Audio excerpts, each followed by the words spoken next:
بسم اللہ الرحمن الرحیم۔ السلام علیکم۔ وظائف کی پراسرار دنیا میں خوش آمدید۔ ناظرین، گناہوں کے مارے اور مصیبتوں کے پسے ہوئے پریشان حال، دکھی اور زخم خوردہ مسلمان، جنہیں ایک طرف ان کا اژدہا صفت نفس امارہ ہر گھڑی ڈستا ہے اور انہیں شرمندگی کے گھڑوں میں ہر آن گھسیٹتا ہے، دوسری طرف شیطان ان پر ہر دم اپنے گھڑ سوار پیادہ دوستوں کے ذریعے حملہ آور ہوتا ہے اور ان کو اسلام اور انسانیت کے خوبصورت راستے سے ہٹا کر ظلم، تکبر، شہوت پرستی، بدفطری، حرام خوری، حرام کاری اور حرام بینی کے جہنمی راستوں پر پٹختا ہے اور انہیں اپنی خلقت و فطرت تک تبدیل کر کے حزب الشیطان کے ناری ٹولے میں شامل ہونے کی دعوت دیتا ہے۔ نفس اور شیطان کے مارے خستہ حال ان مسلمانوں کو دنیاوی مصائب، پریشانیاں، فقر و فاقہ اور ذلت بھی اپنا شکار بناتی ہے۔ یہ بیچارے جائیں تو کہاں جائیں؟ اس چینل پر پیش کیا جانے والا ویڈیوز کا مجموعہ اسی سوال کا جواب ہے۔ انسان کو پیدا کرنے والا اور اس سے محبت کرنے والا اللہ جل شانہ، جو رحیم بھی ہے اور کریم بھی، جو قوی بھی ہے اور رحمان بھی، جو ودود بھی ہے اور قیوم بھی، اس درماندہ، پریشان حال، زخم خوردہ، دکھی اور خستہ حال انسان کو تھام سکتا ہے۔ بندہ ذرا ادھر توجہ کر کے تو دیکھے اور اسماء الحسنی کے خوبصورت باغ کی سیر تو کرے، تب وہ ہر دم چونکے گا اور خوشی سے مست ہو کر اس باغ کے پھلوں، پھولوں، تالابوں اور سیرگاہوں سے سکون پائے گا۔ ہر لمحہ سیر ہوگا اور جتنا سیر ہوتا جائے گا اسی قدر اس کی روحانی تشنگی لذت بھری لہروں کے ساتھ بڑھتی چلی جائے گی اور وہ ان حسین اور محفوظ گزرگاہوں میں گم ہو جائے گا جہاں وہ ہوگا اور اس کا رب، جہاں نہ شیطان کی چلتی ہے اور نہ نفس کی، اور جہاں پریشانیاں ہاتھوں میں راحت اور یسر کے پھول لیے راحتوں سے زیادہ حسین بن جاتی ہیں۔ کاش بندے اسماء الحسنی کا راستہ پالیں، انہیں پڑھیں، سمجھیں، اپنائیں اور زندگی کا مزہ پائیں۔ یہ ویڈیوز کا مجموعہ اس خواہش، تمنا اور حرص کے تحت جمع کیا گیا ہے کہ زیادہ سے زیادہ لوگ بس صرف اور صرف اللہ کو پکاریں اور اس کے پیارے پیارے ناموں کے ورد سے دنیا و آخرت کے مزے لوٹیں۔ میرا ناقص خیال یہ ہے کہ جب انسان کو زمین پر بھیجا گیا تو اس کے گرد مسائل اور ذمہ داریوں کا ہجوم تھا۔ اکیلا انسان کیا کچھ کرے؟ ایک طرف دنیاوی تقاضے تو دوسری طرف آخرت کی تیاری کا حکم، ایک طرف فطری اور بشری کمزوریاں تو دوسری طرف عبادت کی ذمہ داری۔ ان مشکلات سے خلاصی کے لیے انسان کو اسماء الحسنی کا تحفہ دیا گیا، جن میں اس کے سارے مسائل کا حل موجود ہے، اور وہ ان اسماء الحسنی کی روشنی، رہنمائی اور ہدایت میں وہ سب کچھ کر سکتا ہے جو کچھ اسے کرنا چاہیے اور ان تمام چیزوں سے بچ سکتا ہے جن سے اسے بچنا چاہیے۔ بس خوش نصیب ہے وہ شخص جو اسماء الحسنی کی طرف متوجہ ہو، انہیں یاد کرے، سمجھے، خوب پڑھے اور ان میں غور کرے۔ انسان اپنی فطری کمزوری کی وجہ سے ترغیب کا محتاج ہے۔ ہونا تو یہ چاہیے تھا کہ جب اسے پتہ چلتا کہ میرے پیارے رب کے پیارے نام ہیں اور اس نے ان ناموں کے ذریعے خود کو پکارنے اور مانگنے کا حکم دیا ہے، اور حضور اکرم صلی اللہ علیہ وسلم نے فرمایا ہے کہ جو ان ناموں کو یاد کرے گا جنت میں جائے گا، بس یہ فوراً ان ناموں یعنی اسماء الحسنی میں مگن ہو جاتا اور اپنی زندگی کے ہر سانس کو ان ناموں کے ذکر سے معطر کر کے ان خزانوں کو پا لیتا جو ان ناموں کے اندر چھپے ہوئے ہیں۔ مگر اکثر انسان ایسا نہیں کرتے۔ انہیں ترغیب کے لیے اسماء الحسنی کے کچھ خواص جمع کر دیے گئے ہیں۔ یہ خواص قرآن و سنت سے ماخوذ نہیں ہیں، بلکہ ماضی میں اللہ والوں نے ان پیارے ناموں سے جو منافع کمائے انہوں نے ان کو لکھ دیا تاکہ دوسرے لوگ بھی ان منافعوں کو حاصل کر سکیں۔ یہ خواص اسماء الحسنی کے کمالات کا احاطہ نہیں کر سکتے، بلکہ یہ تو اس طرح ہے جس طرح جنت کے پھولوں کو سنگھا کر جنت کی ترغیب دی جائے۔ خوشبو اپنی جگہ، مگر ذائقہ یقیناً اس سے بڑھ کر ہوتا ہے۔ بس یہ خواص خوشبو کی طرح ہیں، مگر جو یقین کے ساتھ ان اسماء کو پڑھے گا وہ انشاءاللہ اس ذائقے کو پا لے گا جو خوشبو سے بہت افضل اور اعلیٰ ہے۔ ناظرین، اسماء الحسنی کے بعض خواص کو دیکھ کر لوگ حیرانی سے پوچھتے ہیں کہ چند بار یہ نام پڑھ کر اتنا بڑا فائدہ بھلا کیسے حاصل ہو سکتا ہے؟ ایسے لوگوں کے لیے بس اتنی گزارش ہے کہ وہ دوبارہ اپنے دل کو یہ بات یاد دلائیں کہ یہ آخر نام کس ذات کے ہیں۔ کیا اس سے بڑھ کر یا اس سے بڑی بھی کوئی چیز ہے؟ نہیں،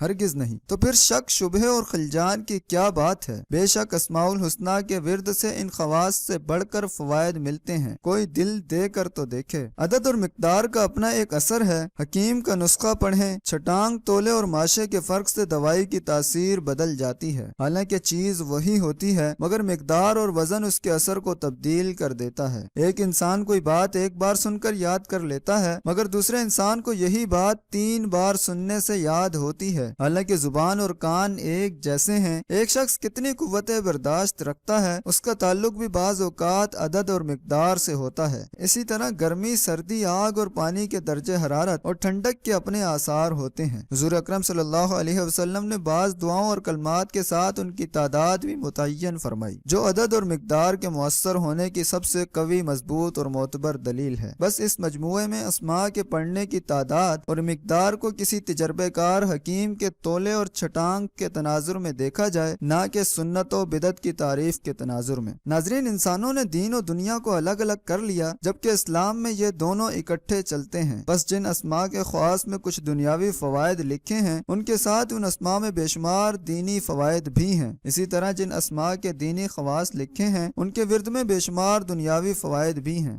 ناظرین، خاص مقاصد کے لیے خاص اسماء پڑھنا کچھ برا نہیں، لیکن کام کی بات یہ ہے کہ پہلے ان اسماء کو اختیار کیا جائے جو نفس کی اصلاح، مخلوق سے بے نیازی اور محبت الہی کے خصوصی خواص رکھتے ہیں۔ پھر باقی اسماء کو پڑھا جائے، اور اس بات کو ہرگز نہ بھلایا جائے کہ یہ سارے اسماء اعلیٰ اور عرفہ ہیں، اس لیے ان تمام کے ورد سے غفلت نہ کی جائے، بلکہ نثر یا نظم کی صورت میں تمام اسماء کے ورد کو معمول بنایا جائے۔ یہ سارے اسماء گھر کے بچوں کو بھی یاد کرائے جائیں اور ان کے ذکر سے اپنے گھروں اور محفلوں کو ایمانی نور اور روحانی سکون بخشا جائے۔ ترمذی شریف کی معروف حدیث میں اللہ تبارک و تعالیٰ کے 99 نام ذکر کیے گئے ہیں، جبکہ قرآن و سنت میں ان 99 ناموں کے علاوہ اور بھی کئی نام وارد ہوئے ہیں۔ بعض علماء کے نزدیک اسماء الحسنہ کی کل تعداد 4000 ہے، جن میں سے بعض بندوں کو بتائے گئے ہیں، بعض خصوصی طور پر صرف انبیاء کرام اور فرشتوں کو سکھائے گئے ہیں، جبکہ بعض صرف اللہ تعالیٰ کے علم میں ہیں۔ ہم سب سے پہلے ترمذی شریف کی روایت ذکر کریں گے۔ وہ ترمذی شریف کی معروف حدیث کچھ یوں ہے کہ حضور اکرم صلی اللہ علیہ وسلم نے ارشاد فرمایا، اللہ تعالیٰ کے 99 نام ہیں، جو انہیں یاد کرے گا جنت میں داخل ہوگا۔ اسی روایت کو مد نظر رکھتے ہوئے انشاءاللہ ان 99 ناموں کے خواص کو پہلے اپلوڈ کیا جائے گا، بعد ازاں دوسرے اللہ کے پیارے پیارے ناموں کے خواص بھی اپلوڈ کیے جائیں گے۔